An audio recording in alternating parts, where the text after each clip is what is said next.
누가복음 24장 1절 보시겠습니다.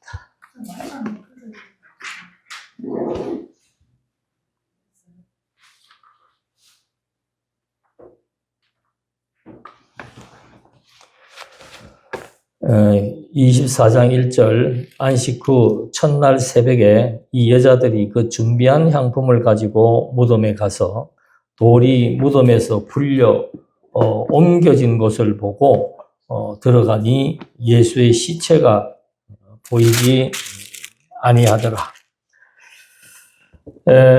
이제 오늘은 누가복음 24장인데 이 모든 성경의 마지막 장은 결론을 담고 있습니다. 1장으로부터 23장까지의 내용들을 압축해서 그리고 가장 중요한 사건에 대한 의미를 부여하는 내용으로 전개되고 있습니다.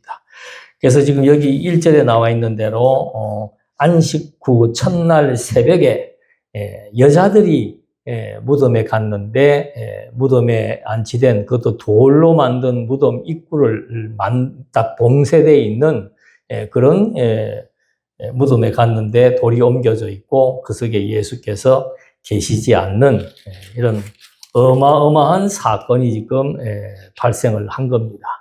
이것은 그리스도의 부활을 우리에게 이제 소개하려고 하는 하나의 서문이 되겠는데, 사실 우리 기독교 여러 많은 종교가 있고 종파들이 있습니다만은 우리 기독교의 핵심은 부활에 있습니다.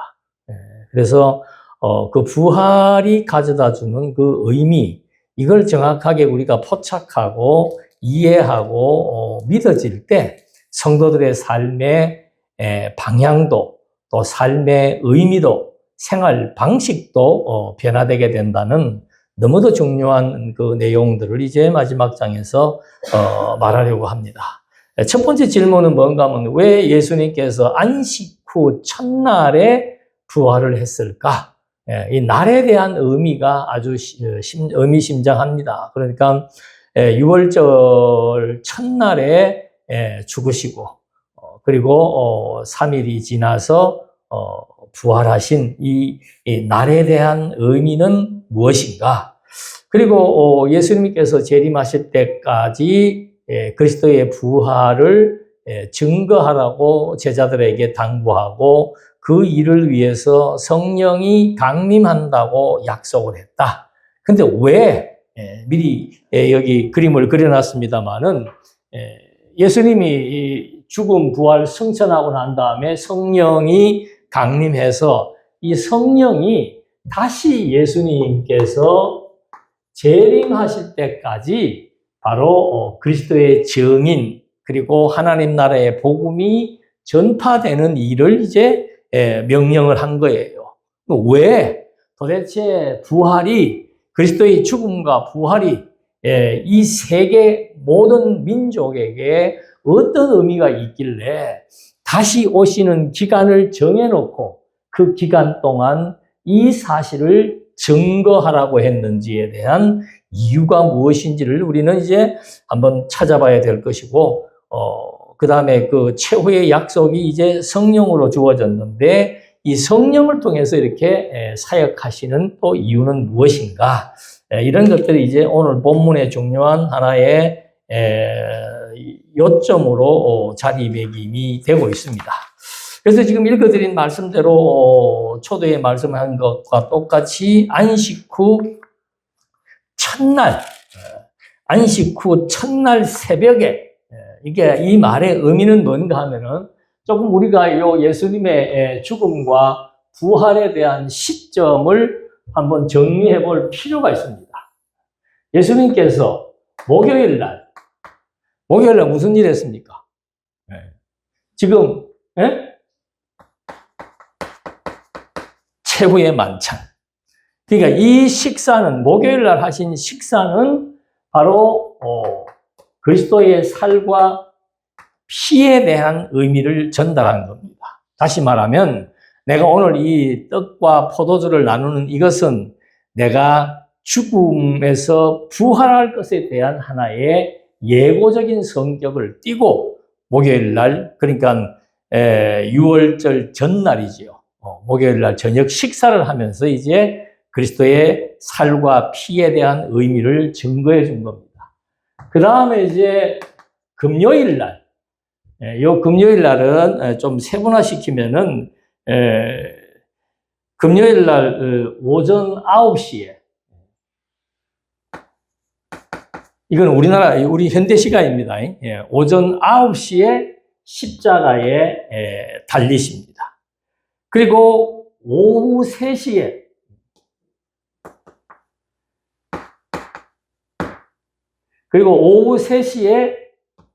예수님께서 사망을 합니다. 이걸 지금 설명하는 이유가 있어요. 오후 3시에 사망을 하고, 그 다음에 이 금요일 날, 이제 저녁 시간부터 안식일이 시작되기 때문에 안식일 이전에 일을 처리를 해야 됩니다. 9시에 십자가에 달리셨고, 3시에 죽으셨고, 그 다음에 나머지 한 가지 일이 뭡니까? 무덤에 안장을 해야 되죠. 그래서 무덤에 들어가는 시간이, 저녁 해질 때 이전까지 다 처리를 해야 됩니다.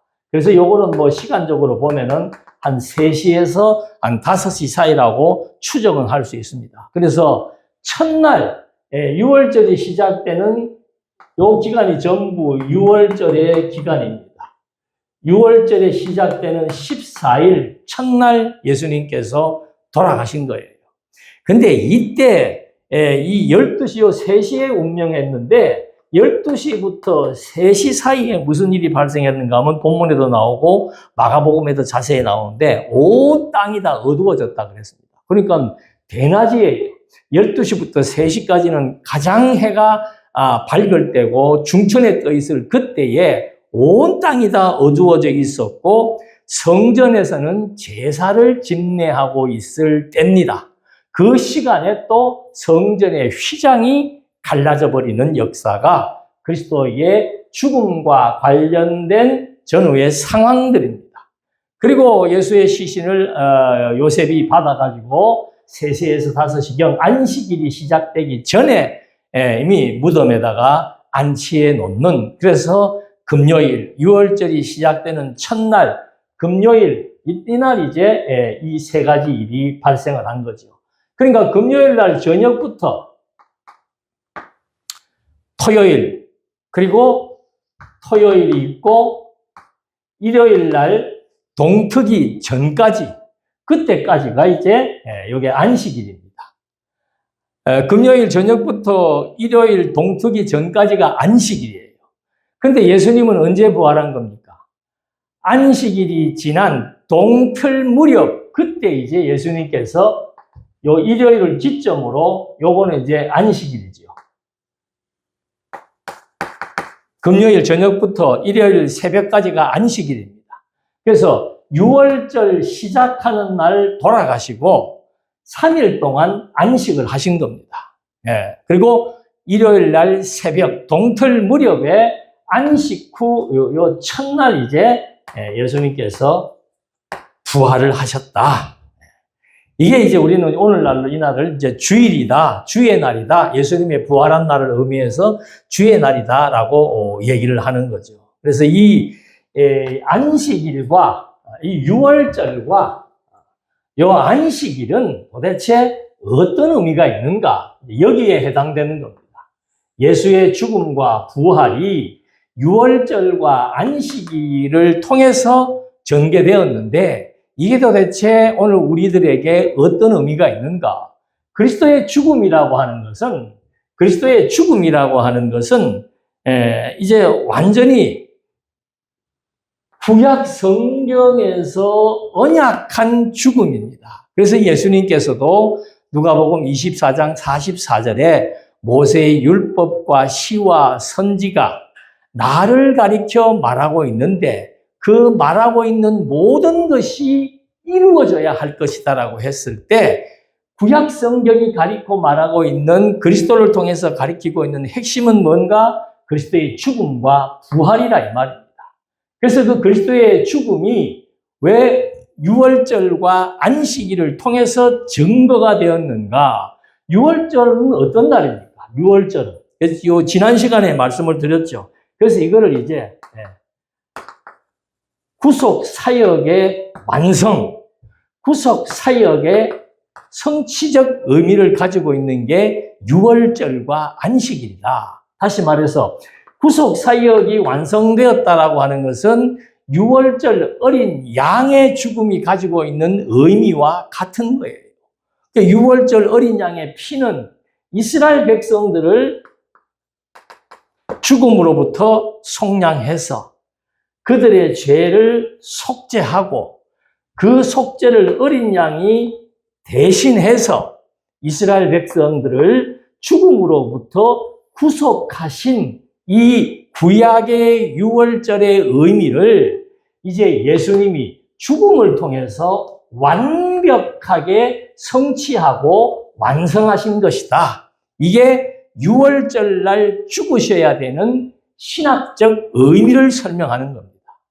그리고 안식일은 어떤 날입니까? 구약의 안식일, 첫 번째 안식일은 바로 하나님께서 창조 사역을 마치고 난 다음에 안식일을 하나님이 지킨 겁니다.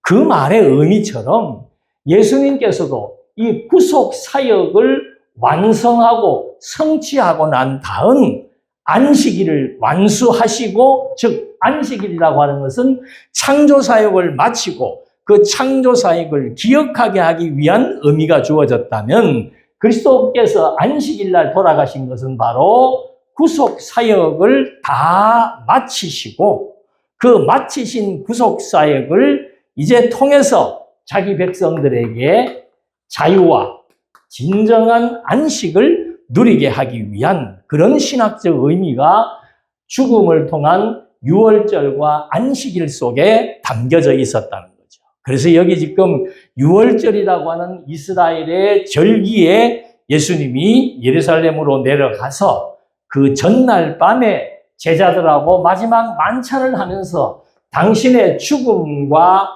부활에 대한 의미를 예고해주고 부여해주고, 그 다음에 실제로 금요일 날 죽으시고, 그리고 주일 아침 새벽 동트기 전까지 완벽한 안식을 하셨다. 이 완벽한 안식의 의미는 바로 뭔가?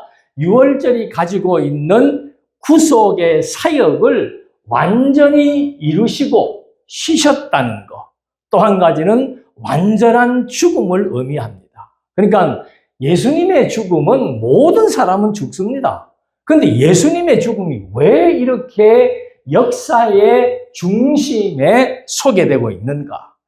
창세기부터 요한계시록까지의 계시 세계의 역사의 중심에 왜 예수님의 죽음이 거기에 들어가고 있는가? 모든 인간은 태어나서 죽지 않는 사람은 한 사람도 없습니다.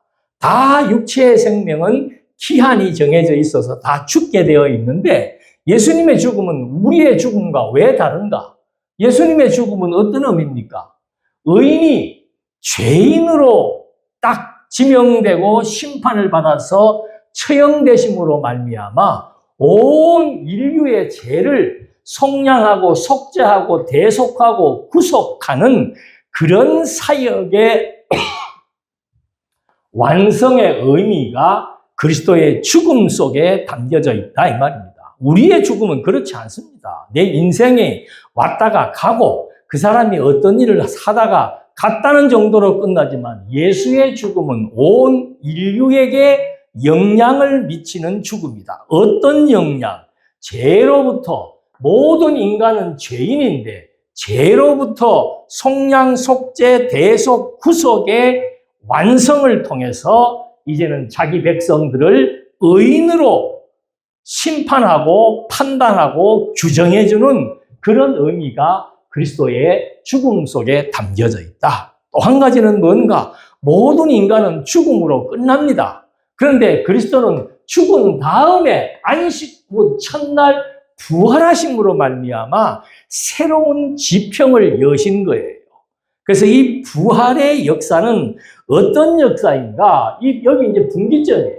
물론 동전의 양면입니다. 붙어서 전개되는 역사인데, 이 그리스도의 부활은 뭔가? 새 시대를 창출합니다. 새 시대, 여기까지는 그림자적인 시대라면은 이제 예수님의 부활 이후로부터는 새로운 시대, 새로운 언약, 새로운 생명의 역사가 시작되는 이 분기점이 바로 그리스도의 부활로부터 시작된다는 거죠. 그래서 이 그리스도의 부활은 바로 새 생명의 역사의 시작이기 때문에 이제 이때부터 중생과 영생이라고 하는 용어가 등장하기 시작했고, 인간의 생명이 다시 거듭나서 영원히 존재한다는 의미가 새롭게 주어지는 역사, 이게 부활을 통해서 증거된다라고 이제 성경은 중요한 의미를 부여하고 있기 때문에 바로 이 역사, 성경 역사의 중심이고 피조 세계 역사의 중심입니다. 그러니까 예수님이 오시기 이전까지 아담으로부터 시작된 구약 시대의 역사, 예수님으로부터 시작되는 AD 1년으로부터 시작되는 부활의 역사의 시작은 다시 예수님이 재림할 때까지 이 앞으로의 세계를 이끌어가는 동력이 바로 뭔가 그리스도의 죽음과 부활의 사건이 오고 오는 세대의 증인들을 통해서 전파되게 돼 있다. 이게 지금 이제 예수님께서 이 부활을 통해서 말하고자 하는 메시지입니다. 자, 이렇게 안식구 첫날 새벽에 부활을 해서 이제 거기에 접근한 사람들이 여자들입니다. 여자들이 이제 막 무도 시신이 없어졌으니까 근심할 수밖에 없죠. 그때 등장하는 게 누군가 찬란한 옷을 입은 두 사람, 이게 천사들입니다. 그러니까 자, 이제 부활을 했습니다. 부활을 했는데 이 부활에 처음 등장한 것이 여자들이고, 그 여자들에게 누가 나타난 겁니까? 두 천사가 나타나서 무엇을 말하려고 하는 거예요? 부활에 대한 사실을 이제 입증해 주려고 하는 겁니다. 그러니까 부활했습니다. 근데 여자들이 갔습니다. 시신이 없어졌어요. 그때 천사가 왜 등장했는가? 예수의 부활은 실제적 사건이라는 것을 이제 하나하나 풀어나가기 위한 것이다. 그런데 왜 하필 여기에 여자들이 먼저 등장했는가? 요거는 의미를 부여하자면은 충분히 부여할 수가 있습니다. 그 의미는 바로 뭔가? 여자들이 먼저 등장하는 의미는 뭔가? 이사야서 61장 1절에도 보면은 가난한 자, 마음이 상한 자, 포로된 자, 갇힌 자에게 자유를 선포하기 위해서 메시아가 올 것이다. 그리고 갈라디아서 3장 28절에 보면은 복음이란 것이 뭔가? 그리스도의 죽음과 부활의 효능은 뭔가? 그것은 유대인이나 헬라인이나 인종차별이 없이 누구든지 믿을 수 있는 문이 열린 것을 의미하고, 종이나 주인이나 상관이 없이, 신분에 상관이 없이 누구든지 하나님 나라의 백성이 될 수 있는 자격이 부여되고, 남자나 여자나 성별에 상관이 없이, 그것이 우리나라도 100년 이전만 하더라도 여자는 굉장히 천민 취급을 받았습니다. 근데 뭐 이 2000년 전의 여성이라고 하는 것은 이거는 뭐 사회 약자고, 사회에서 정말 제대로 대우받지 못하는 인권을 유린당했던 그런 시대에 여자들을 통해서, 제일 먼저 여자들을 통해서 부활의 현장을 보게 한 것은 바로 죽음과 부활을 통해서 전개되는, 또는 구속의 완성은 여자든 남자든 사회의 취약층이든 또는 어떤 사회적인 신분과 혈통과 상황과 상관없이 하나님의 나라는, 그리스도의 구속은 누구에게든지 공평하게 열려 있다는 사실을 암묵적으로 여기서 보여주고 있는 겁니다. 자, 그렇게 해서 천사들이 나타나서 여자들이 이제 그 천사를 보니까 두려워 떨고 있을 때 천사가 하는 말이 6절입니다. 놀라지 마라. 예수는 살아났다. 뭐라고요? 그가 갈릴리에 계실 때 너희에게 어떻게 말씀했는지 기억해라. 갈릴리 있을 때 했던 말은 뭔가 하면은 9장 22절의 말씀입니다. 내가 반드시 죽었다가 살아나야 될 것이다 하는 약속을 이제 누가복음 9장 22절 인자가 많은 고난을 받고 장로들과 대제사장들과 서기관들에게 버림받아 죽임을 당하고 제3일에 살아나야 하리라. 이미 예수님은 복음을 전파하면서 몇 차례 별세에 대한 얘기도 하셨고 죽음에서 부활할 것을 장소까지 예루살렘이라고 지명해 주면서 증언을 했다 이 말입니다. 그래서 그런 것들을 기억하라고 천사가 나타나서 말하는 거죠. 그러니까 여기에 천사가 등장한 것은 뭔가 예수님이 생전에 하신 말씀을 기억하라. 그것은 죽음과 부활에 대한 예고였다. 그 예고된 말씀대로 예수는 부활했다는 사실을 두 천사가 증거해주고 있는 겁니다. 그러면서 7절에도 그 22절의 말씀을 인용해서 그대로 말하고 있는 겁니다. 그러니까 그들이 예수의 말씀을 기억하고 9절 무덤에서 돌아가 이 모든 것을 11사도와 다른 모든 이에게 알리니 이 여자들은 막달라 마리아와 이렇게 다른 여자들이 다른 사도들, 그 다음에 다른 사람들, 군중들 이렇게 여자들로 가장 취약한 대상으로부터 부활의 사실이 사도들로부터 다른 군중들에게 이렇게 증거되게 하는 역순으로 증거되는 거죠. 우리 생각에는 부활을 증거하려면 제일 먼저 증인들이 누가 돼야 됩니까? 사도들이 부활의 증인이 돼야 되는데 예수님은 역순으로 지금 도리어 여자들을 통해서 하나하나 하나님 나라의 성격이 무엇인지 그리스도는 누구에게나 믿을 수 있는 관문이 열려 있다는 사실을 확인시켜주고 있는 것을 볼 수 있습니다. 자, 그리고 또 한 가지 12절에 중요한 사람이 등장을 합니다. 이렇게 천사가 증언을 하고 여자들이 사도들에게 증언을 하고 군중에게 증언을 하니까 12절 베드로는 일어나 무덤에 달려가서 구부려 들여다보니 세마포만 보이는지라 그 된 일을 놀랍게 여기며 집으로 돌아가더라. 여기에 이제 제일 마지막 한 사람이 딱 등장을 합니다. 그게 누구예요? 왜요? 왜 베드로가 등장을 해야 됩니까? 여기에서. 우리는 쉽게 생각하지요. 예수님을 부인했기 때문에. 근데 그 전에 지난 시간입니까? 예수께서 베드로가 예수를 3번 부인하게 될 그 의미가 무엇인지를 22장 32절에서 약속을 해준 겁니다. 네가 왜 나를 3번 부인해야 되는 줄 아느냐? 믿음이 떨어지지 않게 하기 위해서다. 베드로 너의 믿음이 더욱더 확고해지기 왜? 확고해져야 부활에 대한 증인이 될 수 있죠. 그래서 베드로는 요한복음에서도 베드로에게 마지막 순교의 사명을 주신 이유도 부활에 대한 확증이 있으니까. 예수님이 죽음에서 부활한 것은 정말로 사실이다. 나도 죽어도 부활한다. 그래서 베드로는 죽음을 두려워하지 않고 복음의 증인이 되게 될 수 있었던 것처럼 믿음이 떨어지지 않기 위해서 베드로의 3번 부인을 경고히 얘기해 주었고 두 번째는 형제를 굳게 하기 위해서다. 베드로의 확신이 사도행전에 나오잖아요. 네? 베드로의 확신이 이제는 성령을 통해서 온 유대 지역에 다니면서 예수는 죽음에서 부활하신 하나님의 아들 그리스도라는 사실을 증거하다가 베드로의 순교가 예고된 대로 순교하게 되는 역사가 바로 3번 그리스도를 부인했던 그 사건을 계기로 해서 그래서 베드로가 그 현장을 다시 한 번 더 확인하는 장면이 나타나게 된 것입니다.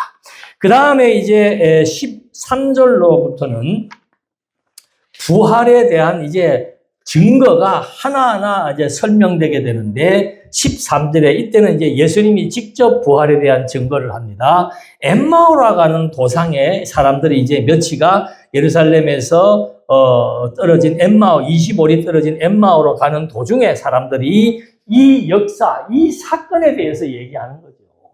지금 대한민국에 큰 사건 벌어져서 사람들이 모이면 그 사건 얘기하는 것처럼 이 시대에는 무슨 사건입니까? 죄가 없는 사람이, 무고한 사람이 죄인으로 십자가에 처형을 당했다. 근데 우리는 그 사람이 우리의 죄를 속량할 자로 알았다. 그는 정말 훌륭한 선지자였다. 이런 정도로 지금 온 소문이 나서 그 부분에 대해서 엠마오로 가던 사람들이 얘기를 하고 있었는데 15절 그들이 서로 이야기하며 문의할 때 예수께서 가까이 이르러 그들과 동행하시나 이제 예수님이 처음 나타난 거예요. 여기에서는 동행하시나 그들의 눈이 가리워져 그인 줄 알아보지 못하거늘 예수께서 이르시되 너희가 길 가면서 서로 주고받는 이야기가 무엇이냐라고 물으니까 18절에 글로바라고 하는 사람이 아니 당신이 예루살렘에 체류하면서 요즘 거기서 된 일을 혼자만 알지 못하느냐? 온 예루살렘이 다 알고 있는 사실이 있는데 라고 하니까 19절 이르시되 무슨 일이냐? 나사렛 예수의 이르니 그는 하나님과 모든 백성 앞에서 말과 일에 능하신 선지자이거늘 그가 대제사장들과 관리들에 의해서 사형 판결을 받고 십자가에 못 박혀 죽었다라고 얘기하면서 21절 우리는 그가 우리의 죄를 속량할 자로 알았다 하면서 이 일이 예수님이 죽은 지 이 일이 며칠째라? 3일째라. 그러니까 이 3일째 되는 새벽에 예수님이 부활해서 사라져 버렸기 때문에 아직 그날 그 주일날 지금 이 사건이 이런 그 엠마오 도상에서 이런 얘기가 지금 나타나고 있는 겁니다. 그러면서 이제 예수가 같이 예수라고 얘기를 하면서도 그들이 예수를 제대로 알아보지 못하고 있는 거죠. 왜 그렇겠습니까? 이건 뭐 죽었다가 부활한 사람을 본 적이 없기 때문에 이건 믿을 수가 없는 얘기예요. 뭐 비슷하게 생긴 사람이겠거니 생각할 수 있는 겁니다.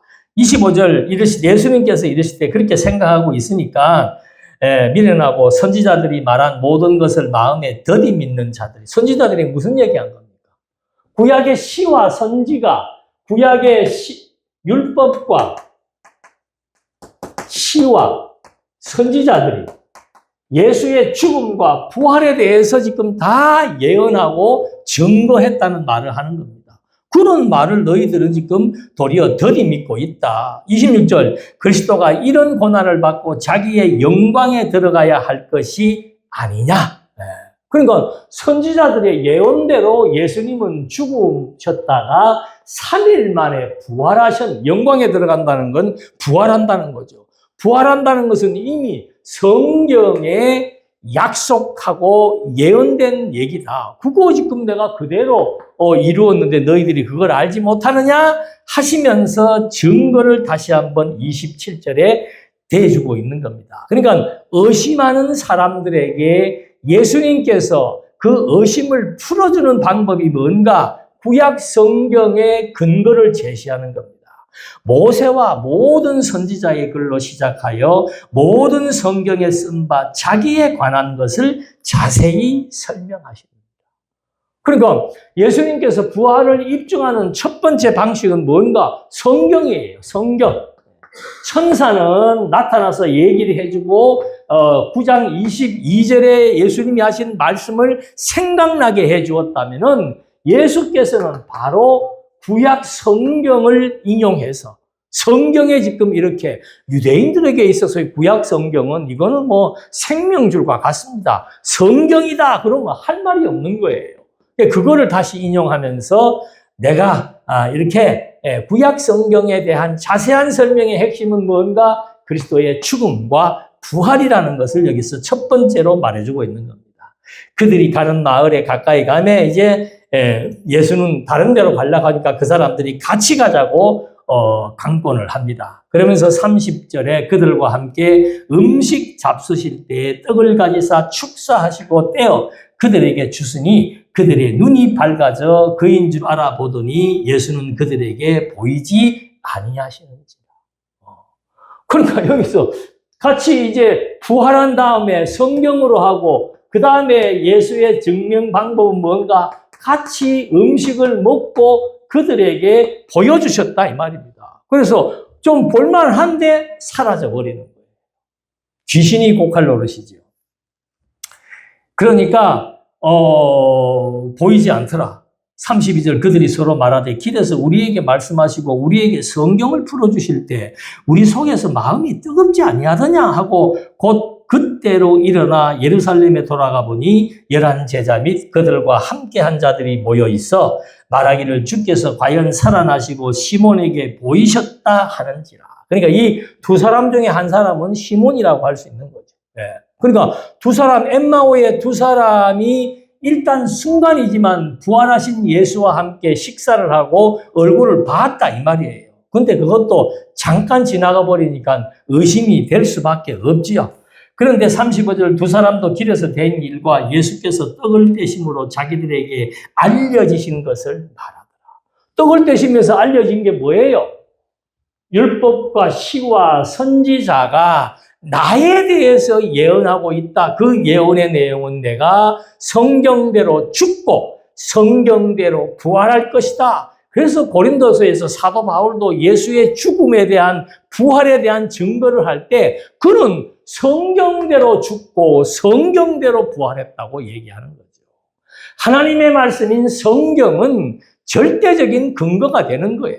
이 성경이 절대적 근거로 믿어지려면 창세기로부터 최소한 말라기서까지의 내용의 확인과 확증의 작업이 거쳐져야만 구약 성경이 예수의 죽음과 부활을 증언하고 있구나. 그런데 그 구약 성경의 예언대로 예수는 정말로 죽었다가 부활했구나. 그의 죽음과 부활의 근거는 바로 성경임을 여기서 또 밝혀주고 있는 겁니다.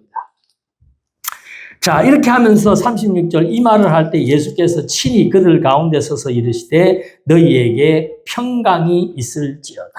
자, 이제 예수님께서 이제 제자들 앞에 나타난 거예요. 그러니까 어딘가 복음서 다른 부분에서는 그냥 예수님이 제자들이 모여있는 쪽으로 쑥 들어왔다 그랬죠. 요한복음인가. 그러니까 부활체라고 하는 것은 우리 눈에 보일 수도 있고 안 보일 수도 있고 이게 보인다. 같이 밥을 먹었다. 이게 이제 어떤 의미인지를 정확하게 이해를 해야 됩니다. 자, 그래서 여기서 지금 이제 떡을 떼심으로 이제 알려졌다는 사실을 증거하고 말할 때 예수님께서 그들 가운데 서가지고 평강이 있을지어다. 유대인들의 인사예요. 너희들에게 평강이 있을지어다.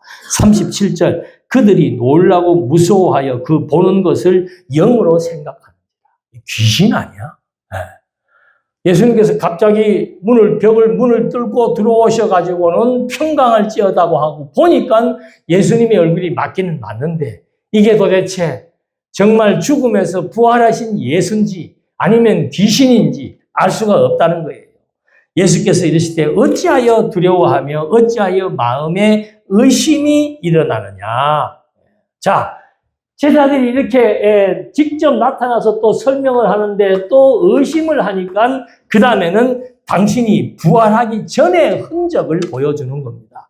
내 손과 발을 보고 나인 줄 알라. 또 나를 만져보라. 영은 살과 뼈가 없으되 너희 보는 바와 같이 나는 있느니라. 여기에서 말하는 영은 귀신이에요. 귀신은 아무것도 그냥 육체가 보이지 않지만 나는 내 육체를 죽기 이전의 육체를 그대로 또 가지고 너희에게 보여줄 수 있다는 말을 여기서 지금 하는 겁니다. 그러면서 그들이 너무 기쁨으로 진짜 예수님이 옆구리에 창자국, 손에 못자국이 있는 것을 확인하면서 정말 예수가 부활했다는 사실을 아니까 기쁨이 넘칠 수밖에 없고 그 의심하는 자들에게 실제로 부활 전에 육체를 보여주었고 생선을 같이 먹는 이 사건. 자, 이래서 부활에 대해서 우리 기독교인들에 대해서 이 부활이라는 것이 믿기는 믿어야 되는데 도대체 어떻게 부활의 사건이 믿어질 수 있는가? 두 번째, 부활하신 그리스도는 우리의 형체처럼 육체의 부활을 의미하는 것인가? 아니면은 무슨 부활이 도대체 뭐냐?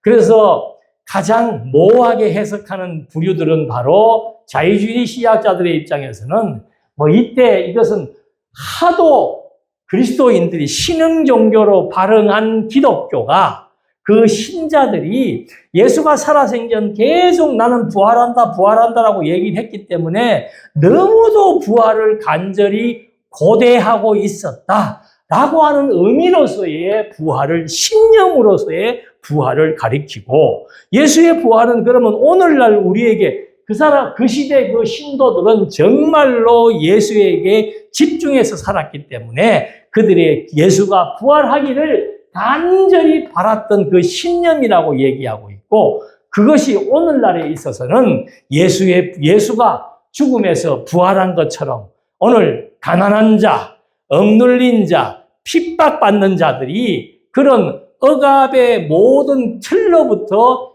해방되는 것이 바로 진정한 부활이다.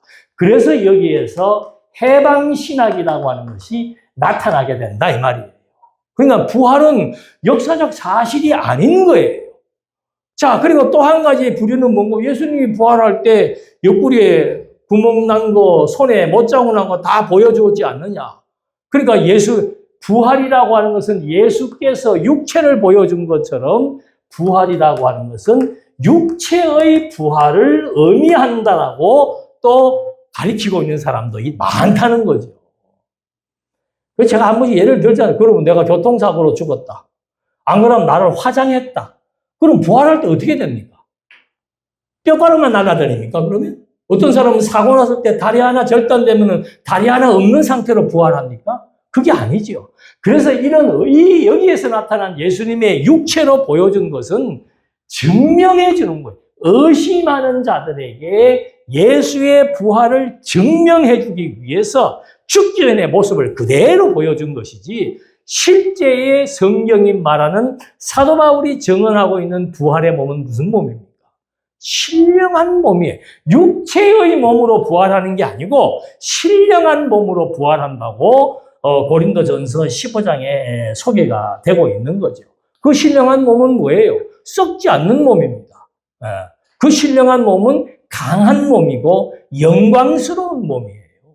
이게 신령한 몸이다. 그래서 이 부활은 제일 먼저 중요한 것은 역사적인 사실이다. 어떻게 믿을 수 있는가? 구약 성경이 예언한 대로 어디에서? 예루살렘에서 3일 만에 부활한다고 예언한 그대로 성경대로 죽고 성경대로 부활했다. 자, 이것이 2000년 전의 역사적 사실입니다. 그러면 지금 살고 있는 우리들은 이 사실을 어떻게 믿을 것인가와 같이 연계가 되고 되죠. 그래서 여기 이제 일단 순차적으로 나가면은 예수님께서 육체의 모습으로 보여준 것은 증명의 차원이다. 진짜 부활의 몸이라는 것은 고린도전서 15장에 나와 있는 대로 신령한 몸의 부활을 의미한다. 자, 이렇게 육체의 모습을 그대로 증거한 다음에 예수님이 또 뭐 하는 겁니까? 또 성경을 통해서 한 번 더 부활에 대한 입증을 해주는 거예요. 44절 또 이르시되 내가 너희와 함께 있을 때 너희에게 말한 바 곧 모세의 율법과 선지자의 글과 시편에 나를 가리켜 기록된 모든 것이 뭐해야? 이루어져야 하리라. 이게 예언이란 말이에요. 예언. 이 예언이 성자 그리스도를 통해서 성취되는 것이다. 이게 부활의 역사다. 그러니까 다른 사람들은 뭐 설령 안 믿을 수 있지만 유대인들은 이걸 어떻게 안 믿어요? 구약 성경을 가지고 있고 구약 성경을 다 알고 있는 그들은 메시아는 어떤 자인가를 알고 있는데 그 증명을 해주어도 많은 유대인들은 믿지 못했고 지금 예수님의 제자들과 추종하는 몇몇 사람들이 이 사실에 대해서 예수님께서 하나하나 처음에도 성경 풀어주었고 지금은 부활하기 이전의 육체의 모습을 보여주면서 다시 성경을 근거로 설명을 해주고 있는 거죠. 그래서 이 44절 말씀대로 이 구약의 모든 내용은 46절에 이와 같이 그리스도가 고난을 받고 제3일에 죽은 자 가운데서 살아날 것. 예수님께서 이루어져야 하리라는 것은 바로 무엇인가? 예수의 죽음과 부활의 사건이 성경에 예언된 대로 이루어져야 될 것이라는 것을 말해주고 있는 겁니다. 그러면서 46절 말씀, 7절 말씀에 또 이제 나옵니다. 첫 번째, 성경을 통한 증명. 두 번째는 그의 이름으로 죄사함을 받게 하는 회개가 예루살렘에서 시작하여 모든 족속에게 전파될 것이 기록되었으니 너희는 이 모든 일의 증인이라. 제가 말씀드렸죠. 자, 이 이후에는 그러면 예수의 부활이 2000년 전 예수의 부활을 오늘을 살아가는 우리들은 어떻게 믿을 것인가? 그래서 성령을 보내면서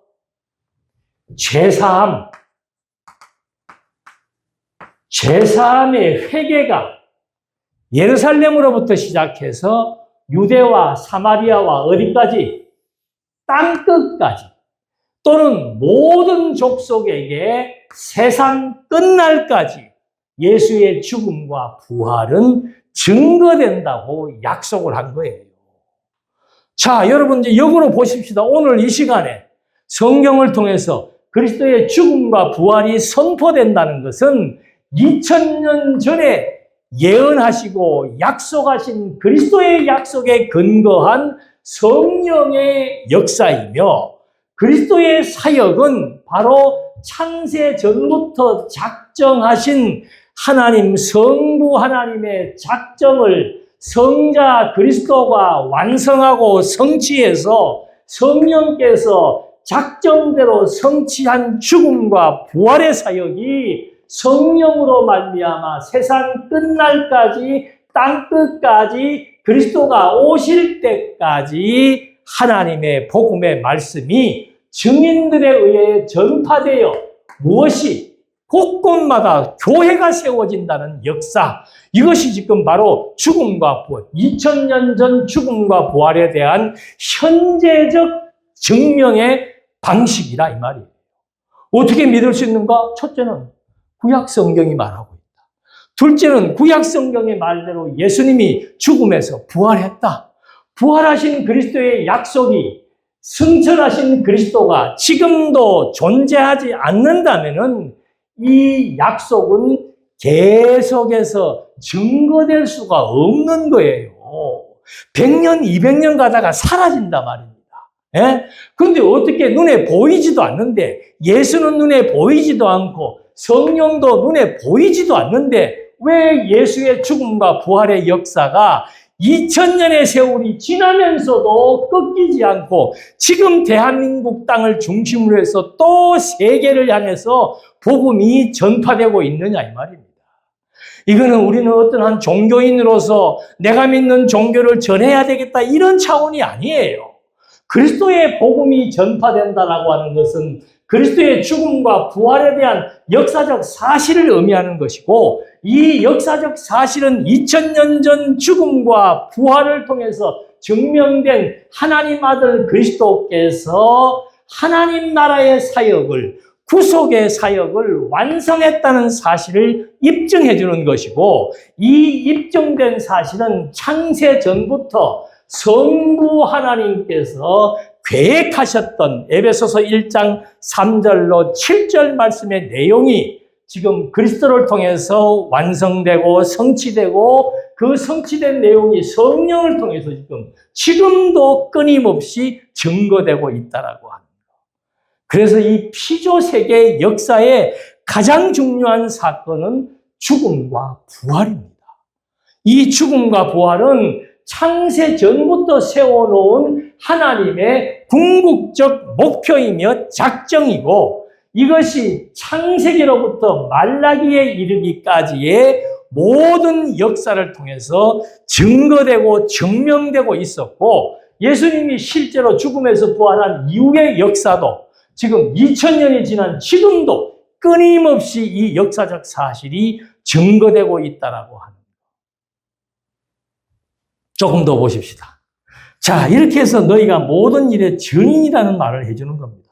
그러면서 볼지어다 내가 아버지께서 약속하신 것을 너희에게 보내리니 너희는 위로부터 능력을 입혀질 때까지 이 성에 머물라. 이 성이 무슨 성이에요? 예루살렘 성. 예루살렘은 구약 때 이미 예고된 성입니다. 하나님의 성전을 예루살렘에 지었습니다. 하나님의 성전이라고 하는 것은 하나님의 백성과 하나님이 일체적 관계를 유지해 나가면서 하나님과 백성이 하나의 관계 속에서 나라를 이루어가고 있다는 것을 증명해 주는 거예요. 그래서 예루살렘 성전은, 이 예루살렘이라고 하는 도시는 중요한 의미가 있는 거예요. 그래서 예수님도 이 성전에 제사를 드리기 위해서 예루살렘에서 죽으시고 성전의 제사를 완성하기 위해서 예루살렘에서 부활하신 거예요. 그러니까 예루살렘에서 죽음에서 부활하신 이 역사적 사건이 이제 어디로부터? 예루살렘으로부터 시작해가지고, 예루살렘으로부터 시작해서 온 세계를 한 바퀴 삥 돌아가지고 마지막 종착점이 어디예요? 다시 예루살렘으로 돌아오는 거예요. 왜 그래야 되는가? 왜 예루살렘으로부터 시작해서 다시 예루살렘으로 귀결되게 되는가? 연호도 아니고. 왜 그래야 되는 겁니까? 그 예루살렘이 바로 죽음과 부활의 장소이고, 예수의 죽음과 부활은 하나님의 나라를 완성했다는 것을 의미하는 것이고, 그래서 마지막, 요한계시록의 마지막 부분에서도 이제는 땅에 있는 예루살렘의 지정적인 장소적 의미가 중요한 것이 아니고 바로 이제는 하늘의 새 예루살렘, 하늘로부터 강림하는 새 예루살렘, 예루살렘이라는 장소에 지어졌던 성전, 하나님이 임재했던 장소, 예루살렘에서 죽음에서 부활하심으로 말미암아 하나님의 생명 성전을 건설했던 장소, 그리고 이 피조 세계가 다시 끝날 때까지 복음이 예루살렘을 향해서 질주하고 있고, 예루살렘에 복음이 도달했을 때 예수님은 다시 강림해서 심판하시고 난 다음에 최종적으로 새 예루살렘, 하늘에 존재한 새 예루살렘, 하늘에 속한 신령한 복, 영원한 하나님의 나라와 영생의 나라가 바로 우리에게 약속되어 있다는 것을 우리에게 주지하기 위해서 장소적 예루살렘의 중요성의 의미를 부여하고 있다 이 말입니다. 그래서 이 성령은 너무도 중요한 역사예요. 그러니까 이 피조 세계의 계시 역사는 창세전 영원한 성부 하나님의 작정으로 시작해서 성자 하나님 그리스도로 성취되고 성령 하나님에 의해서 증거되다가 영원한 새 예루살렘으로 완벽하게 종결되는 역사. 이것이 피조 세계를 통한 죽음과 부활의 역사를 통해서 좌우로 펼쳐지는 생명의 역사적 사건이 바로 예수의 죽음과 부활의 역사. 그래서 이 복음은 땅끝까지 증거돼야 된다 이 말입니다. 왜? 그리스도의 부활이라고 하는 것은 역사적 사건이다. 인류 역사의 전대미문, 전무후무한 사건입니다. 부활은 영원한 생명에 대한 확증이기 때문에 땅끝까지 복음이 부활의 복음이 증거돼야 된다. 또 한 가지 부활은 성도들의 생존 방식이기 때문에 지속적으로 증거돼야 되고, 부활은 바로 이 성령에 의해서 복음이 전파돼야 되는 이유는 바로 영원한 하나님의 나라가 존재한다는 것에 대한 반증의 역사라 이 말입니다. 오늘 우리는 성경 계시의 역사, 피조 세계의 역사를 누가복음 마지막 장을 통해서 완벽하게 확인한 겁니다. 이 세계 역사의 중심은 그리스도의 죽음과 부활에 있습니다. 그리스도의 죽음과 부활은 이스라엘 역사를 통해서 증명되었고, 이 이스라엘의 역사는 창세전 하나님의 작정에 의해서 실행된 것이고, 이 실행된 이 역사가 다시 오실 그리스도의 사역의 출발 때까지 성령에 의해서 끊임없이 증거되고 전파되고 있으며, 그 마지막 종결점이 바로 새 예루살렘, 영원한 하나님의 나라가 임하기까지의 역사라고 하는 것을 확인해 본 거예요. 그래서 이 장엄한 피조 세계의 역사를 종결하시고 50절 예수께서 그들을 데리고 베다니 앞까지 나가서 손을 흔들어 그들에게 축복하시더니 축복하실 때 그들을 떠나 올 하늘로 올려주시더라. 그래서 예수의 죽음과 부활, 승천, 예수의 승천, 지금도 하나님의 보좌 우편에 존재하시는가? 그거는 성령을 통해서 우리에게 입증해주고 있다 이 말입니다. 그래서 성부, 성자, 성령을 삼위일체라고 얘기해 주는 거예요.